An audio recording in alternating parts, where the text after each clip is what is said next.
Good morning, dear aspirant.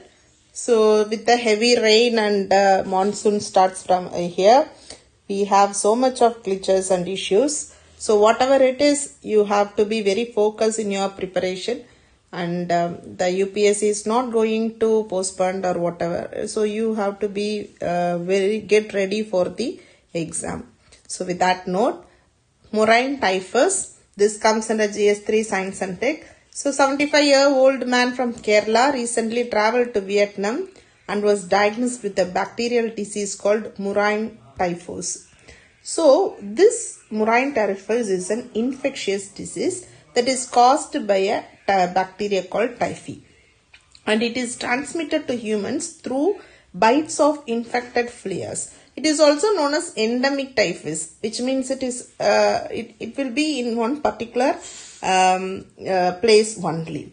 Rodents like rat, mice, mongoose are known to be the reservoir of this disease. So the disease carrying fleas can also live in other small mammals, like even pet like cat and dogs.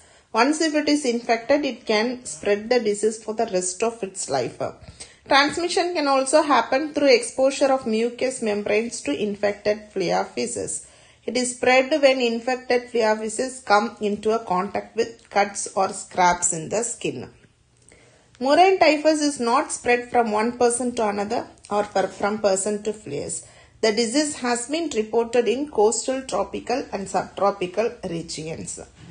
Symptoms is usually fever, headache, body ache, joint pains, nausea, stomach ache, etc.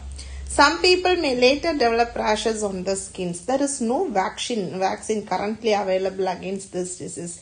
The antibiotic doxycycline is considered effective in therapy, but still yearly diagnosis is very important for treating this disease. Kalishwar Temple, this comes under GS1 Art and Culture. A 13th century stone inscription or Veeragallu has been recently uncovered during the renovation of the ancient Kalishwar temple.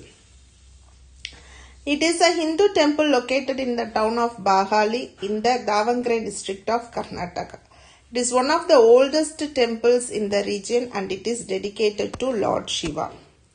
The construction of the temple spans the rule of two Kannada dynasty. One is Rashtrakuta dynasty during the mid-10th century and the Western Chalukya Empire during the reign of founding king Tailapattu.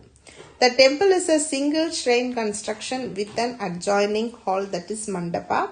Temple faces east, comprises sanctum and antechamber. The Shikara for temple is an example of early and Chola architecture because Shikara is the main feature of Chola architecture. The temple houses a large Shivalinga which is believed to be more than 1000 years old. Dragon drones. So defense and security GS3, a deadly new weapon has taken to the skies in the Russia-Ukraine war. Both sides have posted visuals of drones appearing to rain down fire. And this is called a dragon drone. That is, a dragon drone releases a substance called thermite, which is a mixture of aluminium and iron oxide. It is developed a century ago. That is, when what will happen? This is very dangerous when ignited, and that ignition will happen to a help of electrical fuse. Thermite triggers a self-sustaining reaction that is quite difficult to extinguish. It can burn through almost anything from clothes to trees to military-grade vehicles, etc. And human, it causes severe, possibly fatal burns and bone damages. Combining thermite and high precision drones that can bypass traditional defenses makes dragon drones. So the use of thermite in a war is not prohibited under international law. However, the use of incendiary weapon against civilian target is barred under the Convention on certain conventional weapons, but it is not mandatory actually.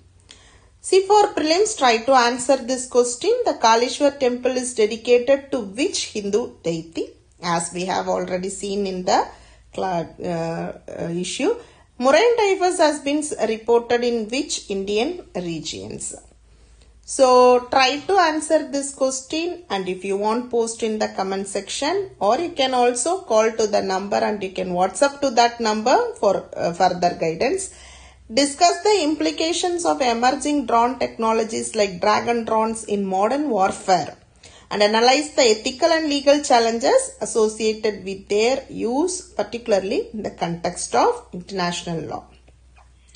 So we are taking a current affairs class, a dedicated current affairs class that covers 12-month current affairs issues from May 2024 to May 2025. This include daily current affairs issue, daily current affairs test, weekly current affairs classes, monthly current affairs test. That test include both descriptive and objective type questions along with the review session.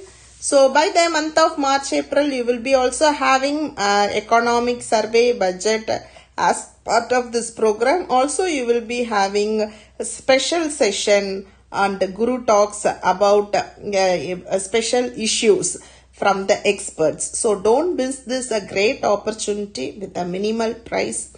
So thank you. Have a great day. If you have any queries, feel free to contact this number.